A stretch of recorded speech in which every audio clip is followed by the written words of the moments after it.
اب یہ بتائیے، آپ دونوں میں سے دونوں دوست مل کے بتائیے کہ ان کی شاعری کا اگر ہم ایک بنائیں اپنا ایٹلس، تو اس میں آپ کن کن ہسٹوریکل مومنٹس کو پلیس کریں گے، کن غزلوں و نظموں کے حوالے سے؟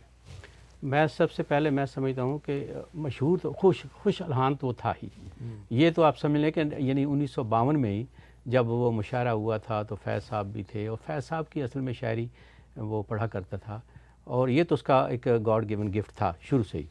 جو اس کو ڈسٹنگوش اس سے کرتا پہلے ہے۔ وہ ظفر علی خان اور اقبال کی شاعری پڑھا کرتے جا کے ہاں، برسوں میں۔ تو دوسروں کی شاعری زیادہ پڑھا کرتے تھے۔ میں سمجھتا ہوں کہ جو ان کا ایک ٹرننگ پوائنٹ ہوا جس نے ان کو یوں سلمے کے زمین سے آسمان پر ایک دم لے گیا، اور وہ دور پہلے آپ اس پرسپیکٹو کو ذرا سامنے رکھیں کہ یہ دور ہے 1962 کا، یہ ایوب کے دبدبے کا۔ اس وقت پاکستان مغربی پاکستان ایک صوبہ تھا، اور اس کا گورنر دیکھیں وہ بڑی بڑی مونچھوں والا نواب آف کالا باغ، اور جس کی دہشت جو ہے بڑے بڑے، ہم نے عطا اللہ شاہ بخاری جیسے لوگ جو تھے وہ بھی ایک دفعہ وہاں کالا باغ گئے، میاں والی آئے تو میاں والی میں انہوں نے یہ بات کہی کہ کل ہم سب لوگ سر پر کفن باندھ کر یہ کالا باغ جائیں گے۔ تو اس نواب نے انہیں یہ پیغام دیا کہ شاہ صاحب ضرور تشریف لائیں، اسی کفن میں ہم آپ کو لپیٹ کر گھر بھیجیں گے۔ اس کے بعد شاہ صاحب شاید وہاں نہ جا سکے۔ یہ حادثہ جو ہے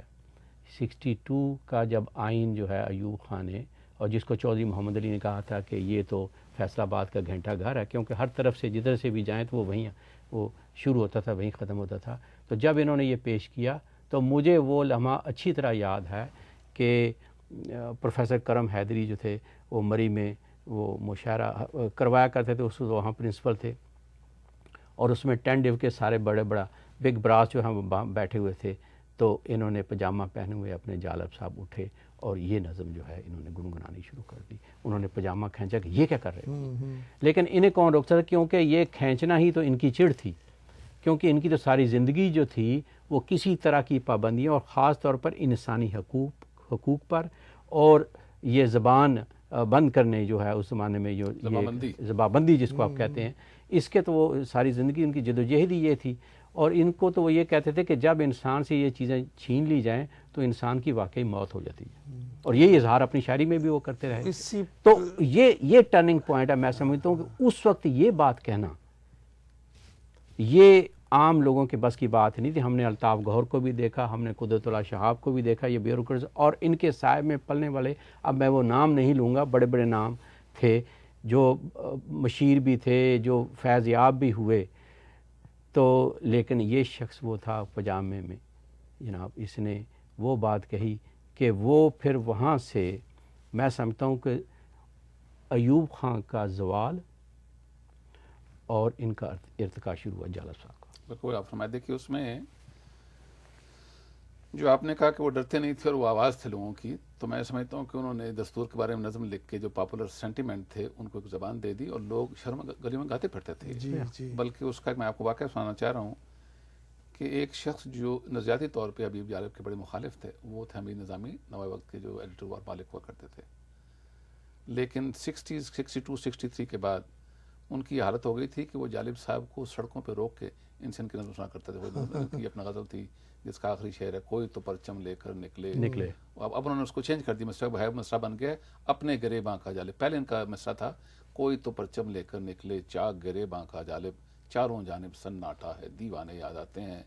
اس نگری میں قدم قدم پہ سر کو جھکانا پڑتا ہے، اس نگری میں قدم قدم پہ بتخانے یاد آتے ہیں۔ تو آخری دنوں میں حمید نظامی جو تھے وہ انتہائی مایوس تھے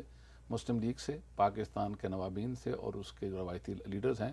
اور محسوس کرتے تھے ایک نئی چیز ہونی چاہیے۔ بلکہ شورش کاشمیری مرحوم نے پوری وہ گفتگو قلم بند کی، آخری جس رات انہیں ہارٹ اٹیک ہوا اس رات کی گفتگو کی ہے،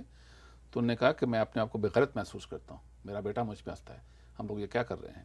لیکن اگر اس وقت حمید نظامی کسی ایک شخص سے سارے پاکستان میں انسپریشن لیتے تھے تو حبیب جالب تھا، اور اس سے بڑا خراج تحسین نہیں ہو سکتا۔ آپ کچھ کہنے والے تھے؟ نہیں، میں اسی قصے کا کہہ رہا تھا کہ جس وقت انہوں نے ان کا پاجامہ کھینچا اور اس کے بعد ان سے کہا گیا تھا کہ بھئی یہ موقع نہیں تھا اس قسم کی نظم پڑھنے کا، تو انہوں نے اس کے جواب میں کہا تھا کہ میں موقع پرست نہیں ہوں۔ میں موقع پرست نہیں، بہت درست فرمایا آپ نے۔ اور پھر آپ دیکھیں کہ یہ وہی دور ہے کہ یہ الطاف گوہر اپنی کتاب وہ جو ہے لکھتے رہے جنوں کی داستان،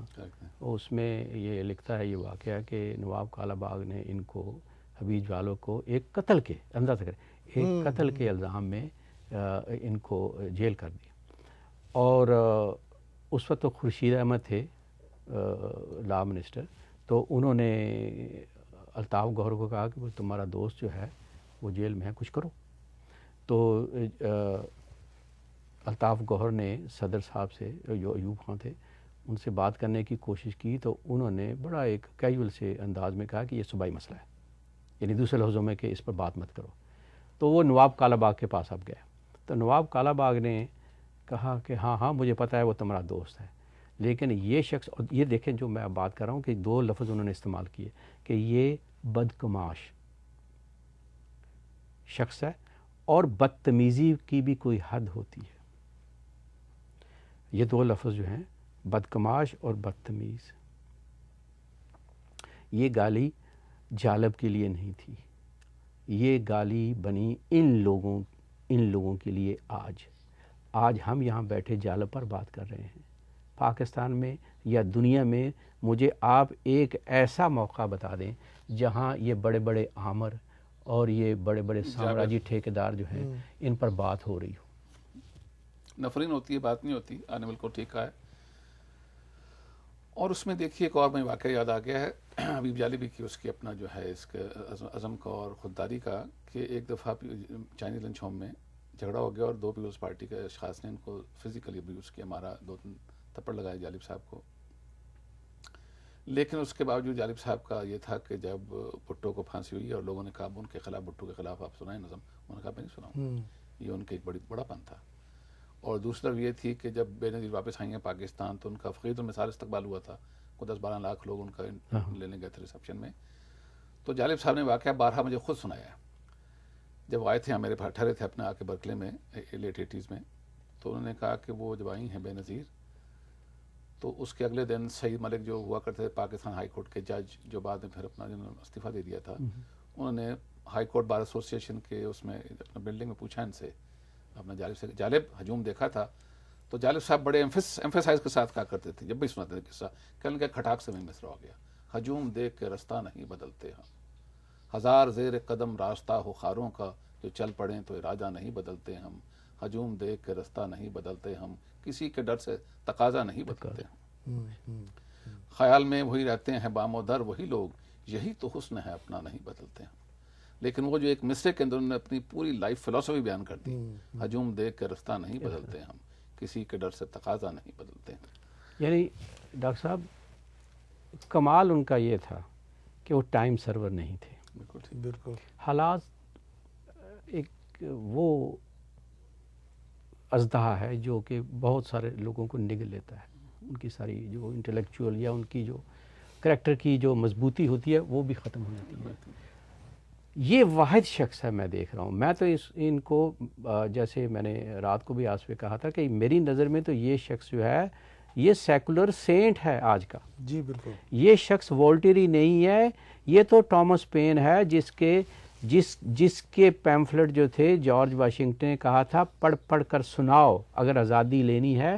تو امریکہ کی تحریک آزادی میں جارج واشنگٹن نے ٹامس پین کے پیمفلٹ جو تھے وہ جو لکھتا تھا، کہا تھا ہر سولجرز کے لیے کہ ان کے سامنے پڑھ کر سناؤ۔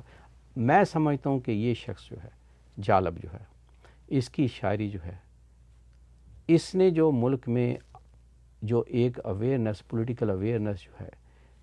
اس کو اجاگر کرنے میں لوگوں کے اندر، دیکھیں لوگ یہی محسوس کرتے ہیں لیکن زبان نہیں ہے، جالب نے ان کو زبان دی، لوگوں کے وہ باتیں جو وہ کہنا نہیں چاہ رہے کسی مسلط کے تحت، جالب نے ان کو خوبصورت طریقے سے کہا۔ اور یہی وجہ ہے کہ جیسے وہ کہتے ہیں نا کہ ادب کی تو تعریف ہی یہ ہے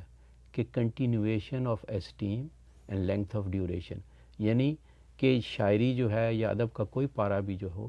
وہ ایک تو کتنا عرصہ وہ پاپولر رہا اور کتنی دیر تک رہا۔ کریکٹ، وہ گریکس جو تھے کلاسیکل کی ڈیفینیشن کرتے تھے کہ وہ ادب جس نے وقت کا جو ٹیسٹ ہے پاس کیا اور کم از کم 100 سال زندہ رہا ہو تو پھر کوئی چیز کلاسیکل بنتی تھی، ورنہ وہ کلاسیکل نہیں کہتے تھے۔ لیکن دیکھیے اس میں صرف جو ایک گہری بات ہے یا ایک گہرائی کی بات ہے وہ کرنے کا مسئلہ نہیں، اس میں اس کی پرسنل پرائز تھی.